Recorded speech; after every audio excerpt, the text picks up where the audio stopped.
गर्मियों में होने वाले नज़ला ज़ुकाम से 5 मिनट में आराम बिना किसी दवाई के। गर्मियों के मौसम में शदीद से शदीद नज़ला ज़ुकाम को सिर्फ एक बार में फौरी ठीक करने का बेहद ही आसान सा घरेलू इलाज। इसका कोई भी साइड इफ़ेक्ट नहीं है, सिर्फ एक बार के इस्तेमाल से ही नज़ला ज़ुकाम ख़त्म हो जाएगा। शदीद गर्मी में चेहरे से पसीना टपकना आम बात है, लेकिन नज़ला ज़ुकाम आम नहीं है। हम में से अक्सर लोगों को गर्मियों में नज़ला ज़ुकाम का सामना करना पड़ता है। अगर कभी आपके साथ भी ऐसी सूरत हाल पैदा हो जाए तो आप इस वीडियो में बताए गए घरेलू टोटके का ज़रूर इस्तेमाल करें। नज़ला ज़ुकाम से निजात के लिए ये घरेलू इलाज अद्वियात से काफ़ी बेहतर है। आज हम आपके लिए हर किस्म के नज़ला ज़ुकाम, खांसी, बलगम और गले की खराश को फौरी तौर पर ठीक करने का घरेलू इलाज लेकर आए हैं। बच्चे, बूढ़े और जवान सब इसका इस्तेमाल कर सकते हैं। चलिए अब जानते हैं नज़ला ज़ुकाम से छुटकारा पाने के घरेलू इलाज के बारे में, और साथ ही साथ ये भी जानेंगे कि इसको बनाने के लिए हमें किन किन चीज़ों की ज़रूरत पड़ेगी और इसका इस्तेमाल कब और कैसे करना है। इसको बनाने के लिए आपने 1.5 कप पानी लेना है और फिर इसमें 1 मुट्ठी पुदीना की पत्तियों को डालकर उबाल लेना है और दरमियानी आंच पर उबालना है। आधा चम्मच चाय की पत्ती डालनी है और थोड़ा सा अदरक डालकर इतना उबाल लें कि पानी आधा रह जाए, और मिठास के लिए इसमें चीनी या मिश्री डाल सकते हैं।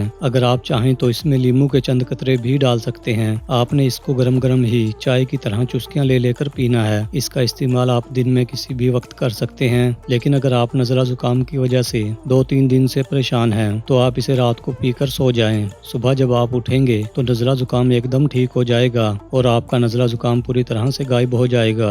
एक बार लेने से ही आपको आराम मिल जाएगा। अगर फिर भी आपको थोड़ा बहुत लगे तो आप दूसरे दिन बनाकर 1 कप और पी लें। दोस्तों, इसका इस्तेमाल करने से नज़ला ज़ुकाम के बाद जो छाती में बलगम जमा हो जाता है वो नहीं होगा, और ना ही आपको इसे इस्तेमाल करने से कोई नुकसान होने वाला है, बल्कि ये आपको हर तरह से फ़ायदा देगा। दोस्तों, अगर आपको हमारी वीडियो पसंद आई है तो वीडियो को लाइक और शेयर ज़रूर करें, और अगर आप हमारे चैनल पर पहली बार आए हैं तो हमारा चैनल सब्सक्राइब करना ना भूलें। शुक्रिया।